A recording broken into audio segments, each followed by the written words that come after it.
Mes amis lions, bonjour et bienvenue sur la chaîne Tarot à merveille. Pour votre tirage général, ceux qui me découvrent, soyez les bienvenus. J'espère que vous allez bien. Allez, c'est parti. Chut, ne faites pas de bruit. Ce que je vais vous dire doit être écouté dans le calme. Pas parce que c'est fragile, parce que c'est précis et la précision se perd dans le vacarme.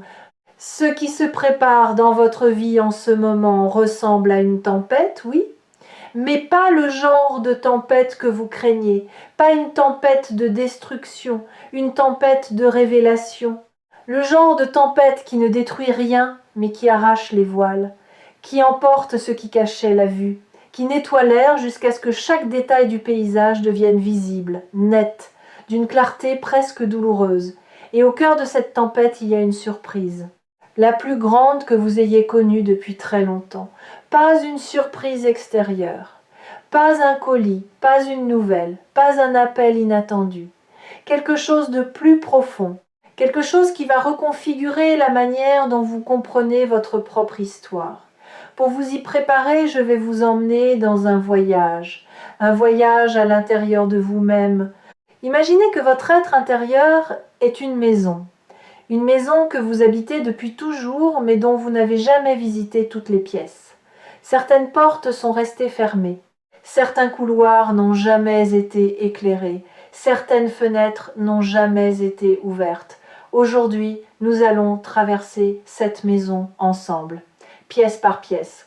Et dans chacune d'elles, vous allez découvrir un fragment de la surprise qui se prépare.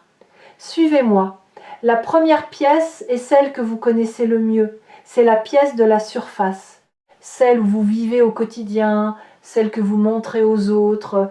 Elle est aménagée avec soin, tout est à sa place. Les meubles sont choisis pour projeter une certaine image. La lumière est dosée pour masquer les imperfections. Vous avez passé des années à décorer cette pièce, à la rendre présentable, à vous assurer que quiconque y entre voit exactement ce que vous voulez qu'il voie. Mais regardez de plus près, regardez les murs. Derrière le papier peint soigneusement posé, il y a des fissures. Pas des fissures dangereuses, des fissures de croissance, comme celles qui apparaissent dans la coquille d'un œuf quand le poussin est prêt à sortir. Ces fissures, vous les avez senties depuis quelque temps. Des moments où le masque glisse, des instants où la vérité que vous contenez perce à travers la surface que vous maintenez, un mot plus honnête que prévu qui sort de votre bouche, une larme qui monte au mauvais moment, un éclat de rire trop authentique, dans un contexte trop formel. Ces fissures ne sont pas des défaillances, elles sont les premiers signes de la tempête, les premiers souffles du vent qui va transformer cette pièce en quelque chose de beaucoup plus vaste. La surprise qui se prépare commence ici, dans cette pièce familière.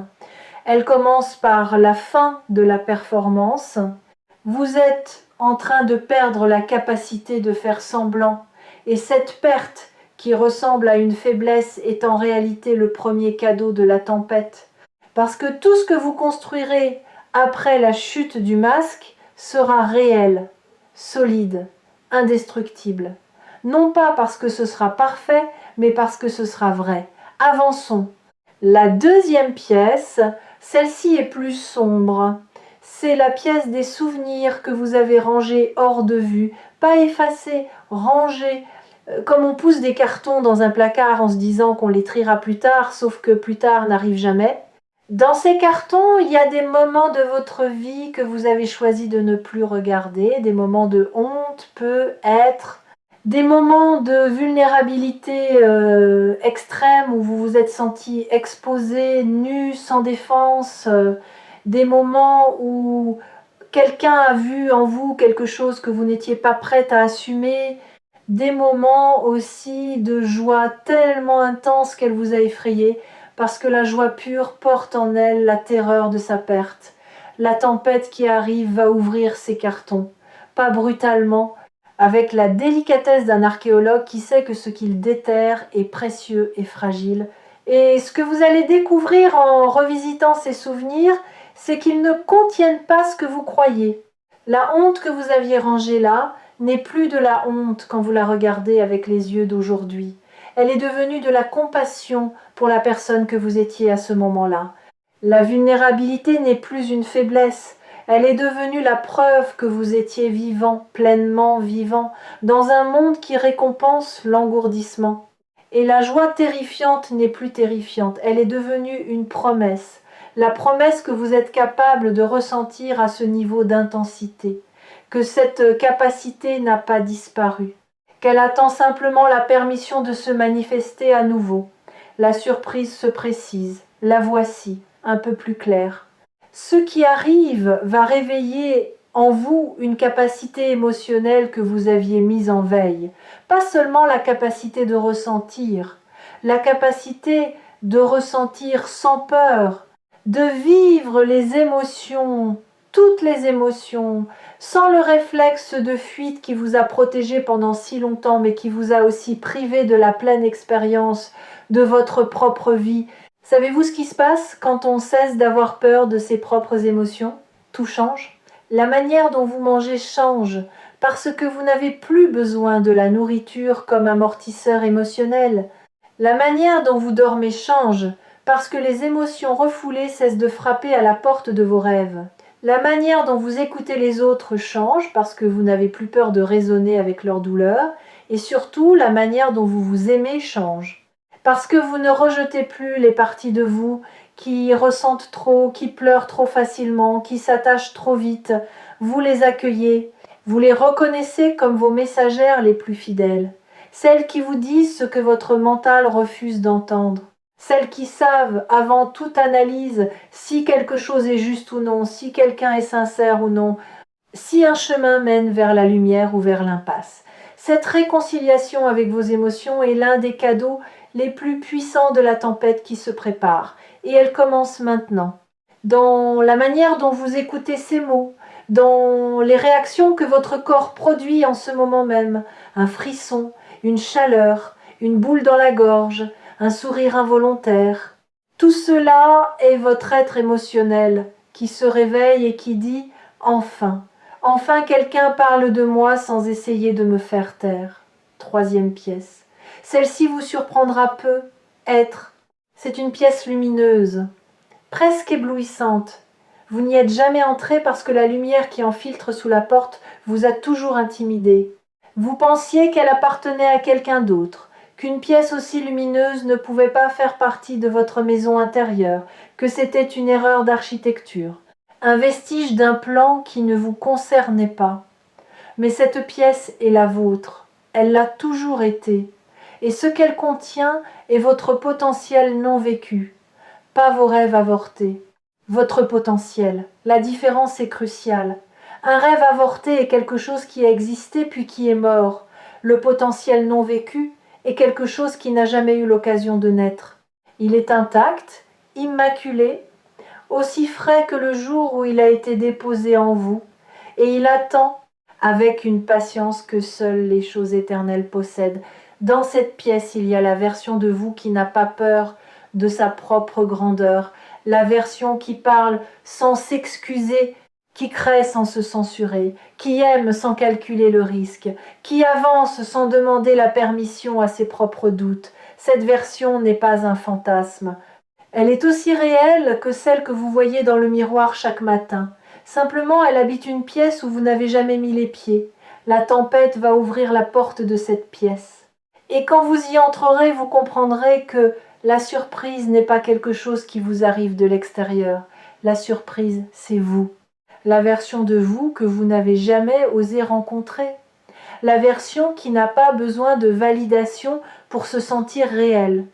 Qui ne cherche pas l'approbation pour oser exister. Qui ne mendie pas l'amour mais qui l'incarne si pleinement qu'elle l'attire naturellement, sans effort, sans stratégie, par le simple fait d'être ce qu'elle est. Cette version de vous a attendu patiemment derrière la porte de cette pièce lumineuse. Elle n'a jamais frappé, elle n'a jamais crié. Elle a simplement laissé sa lumière filtrer sous la porte, sachant qu'un jour vous seriez assez curieux, assez courageux, assez fatigué de l'ombre, pour tourner la poignée Si vous êtes ici sur Tarot à merveille en ce moment, c'est que la clé de cette porte est déjà dans votre main. Vous la tenez peu, être sans le savoir. Elle a la forme d'une intuition, d'une envie inexplicable, d'un élan qui vous pousse vers quelque chose que votre mental qualifie de déraisonnable. Ne lâchez pas cette clé. Elle est le début de tout ce qui suit. Quatrième pièce.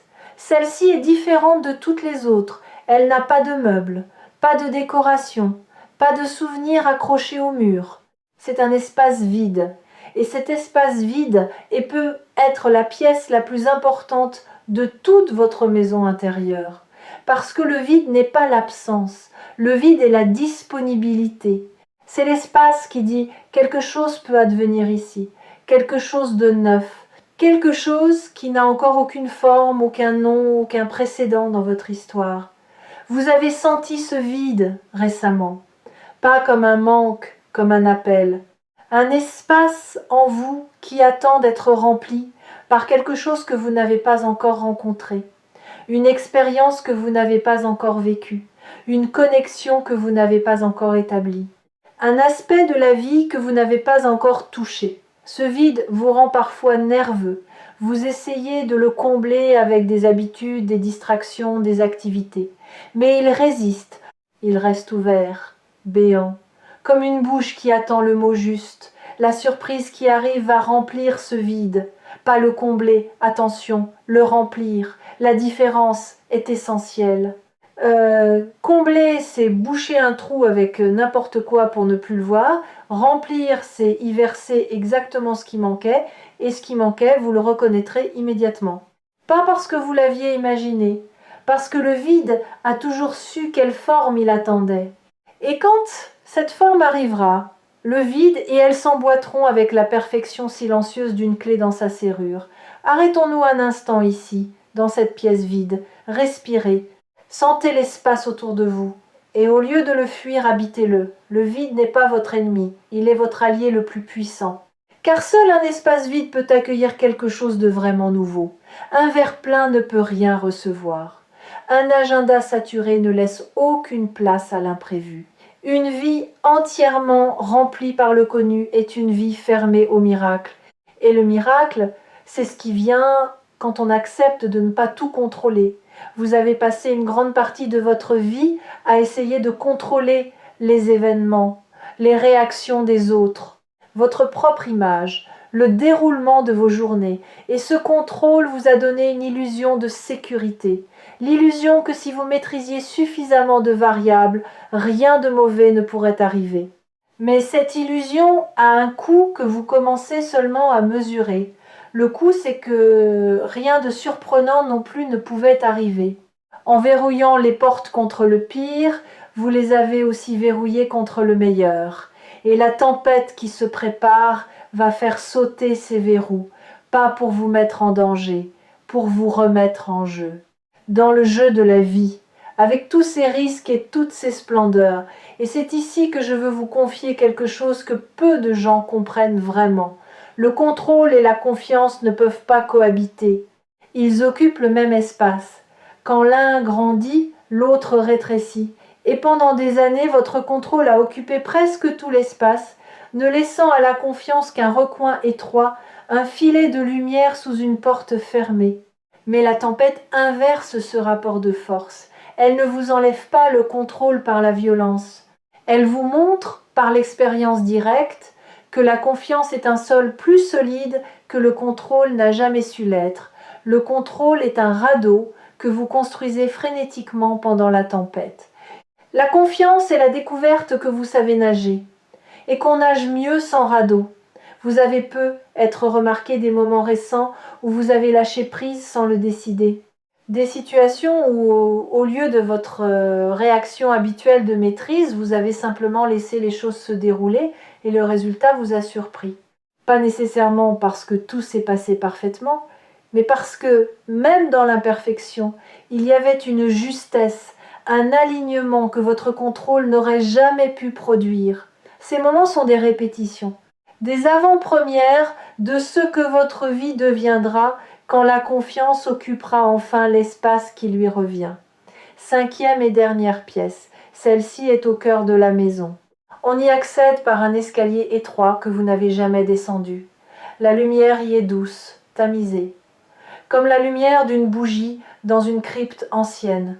Et au centre de cette pièce, il y a quelque chose, pas un objet, une sensation, la sensation de votre propre vérité, pas la vérité que les autres attendent de vous, pas la vérité que la société a façonnée pour vous, votre vérité, brute, non négociable, celle qui existe avant les mots, avant les explications, avant les justifications, celle que vous connaissez dans vos os, mais que vous n'avez jamais su articuler parce qu'elle est antérieure au langage.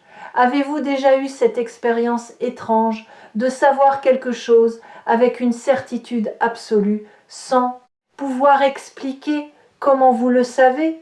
Cette connaissance qui ne vient ni des livres, ni de l'expérience, ni du raisonnement, mais d'un endroit plus ancien que tout cela.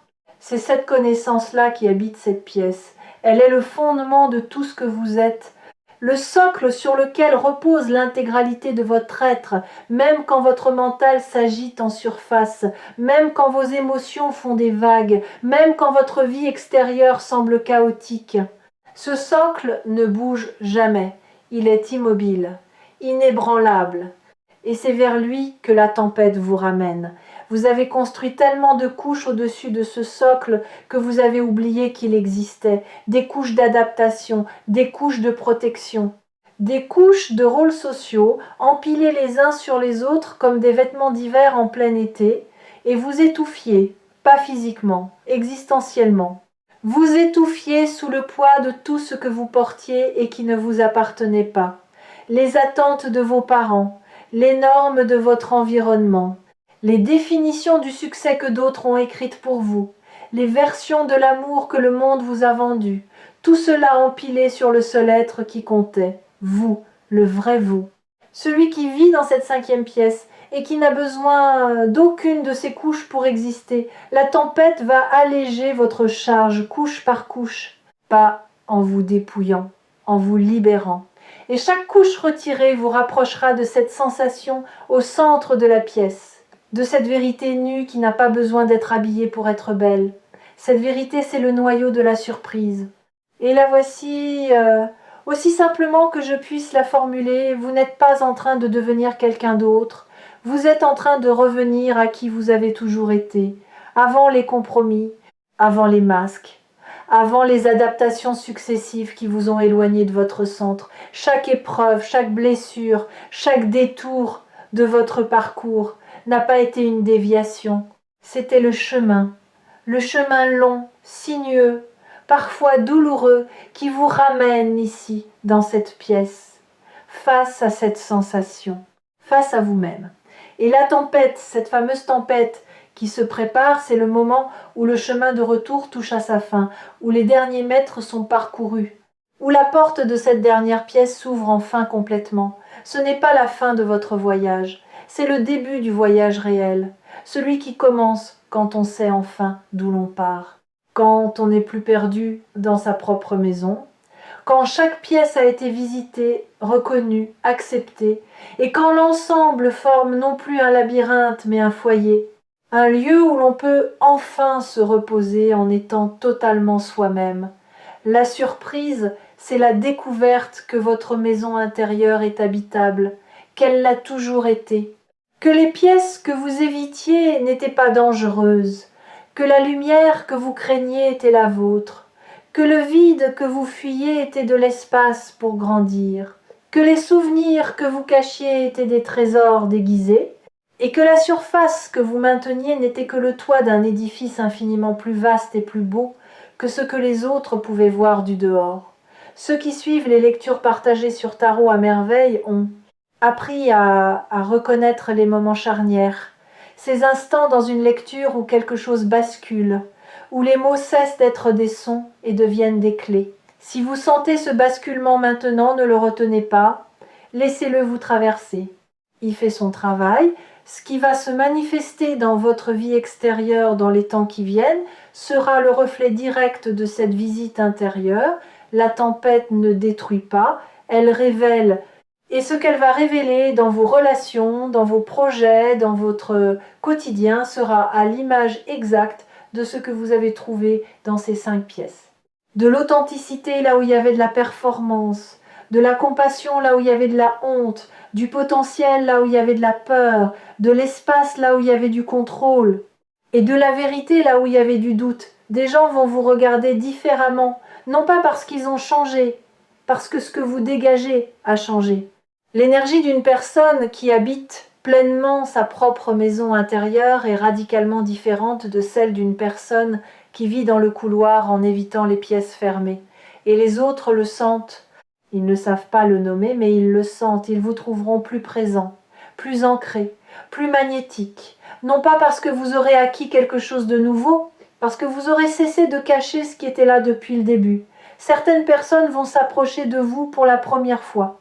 Des personnes qui vous croisaient depuis longtemps sans jamais franchir la distance, et d'autres, celles qui n'aimaient de vous que la version contrôlée, polie, réduite, vont peu être prendre du recul. Ne les retenez pas.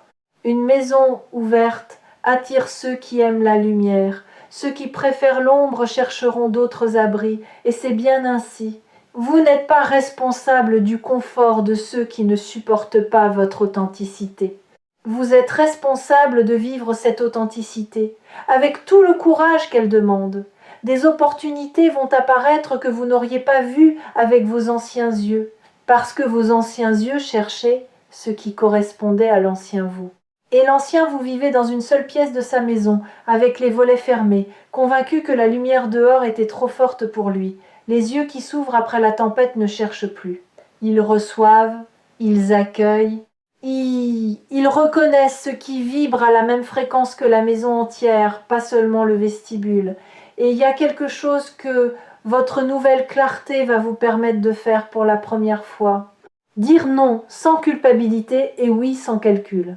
Jusqu'à présent, vos noms étaient chargés de justifications, d'excuses, de ce besoin de prouver que votre refus était légitime. Et vos oui étaient pesés, mesurés, passés au crible de 10 scénarios catastrophes avant d'être prononcés. Après la tempête, vos noms seront des phrases complètes. Ils n'auront besoin d'aucune explication. Et vos oui seront des élans, des mouvements naturels vers ce qui vous appelle, sans la paralysie du doute. Cette liberté dans le choix, cette fluidité dans la décision, c'est l'un des fruits les plus concrets de la transformation intérieure que vous traversez. Et les gens autour de vous le sentiront. Certains seront inspirés par votre clarté nouvelle, d'autres seront déstabilisés. Mais tous, sans exception, vous regarderont différemment. Parce qu'un être humain qui sait ce qu'il veut et ce qu'il ne veut pas, sans agressivité et sans excuse, est un être rare, et la rareté attire le respect. La tempête est déjà là, vous la sentez, ce frémissement dans l'air, cette sensation que quelque chose est sur le point de basculer, ce mélange étrange d'appréhension et d'excitation qui ne ressemble à rien de ce que vous avez connu avant. Ce n'est pas de l'anxiété, c'est de l'anticipation sacrée, l'anticipation de celui qui sait, dans un endroit au-delà du savoir, que ce qui vient est bon, profondément, irréversiblement bon. Ne fermez pas les fenêtres, ne barricadez pas les portes, laissez la tempête entrer, laissez-la emporter ce qui doit partir, laissez-la nettoyer ce qui doit être nettoyé. Et quand le vent se calmera, quand le silence reviendra, vous vous tiendrez au milieu de votre propre vie avec une clarté que vous n'avez jamais eue. Et vous regarderez autour de vous et vous verrez, vraiment, pour la première fois, la surprise n'est pas en chemin, elle est déjà là, en vous. Elle attend simplement que vous ouvriez la dernière porte. Et si vous avez besoin de retrouver le chemin de cette maison intérieure, Tarot à merveille sera toujours là pour vous guider. Pas comme un propriétaire, comme une lampe, discrète, fidèle, posée dans le couloir pour que vous ne trébuchiez pas dans le noir.